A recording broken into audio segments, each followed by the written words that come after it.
Mwene ngango company limited inkuru mbi ku bantu bacucuwe na mwene ngango cyangwa ibandi mu ndimi z'amahanga.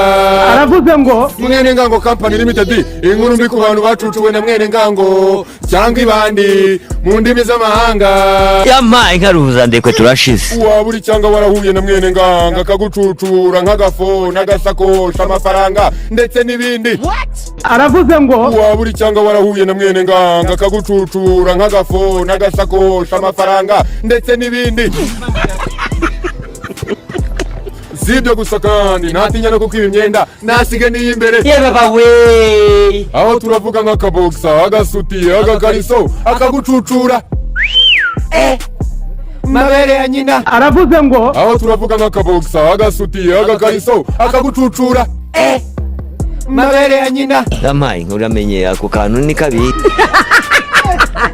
Avenosia Sekangasa waburi cyangwa warahuye na mwene ngango akagucucura nk'agafo n'agasakosha.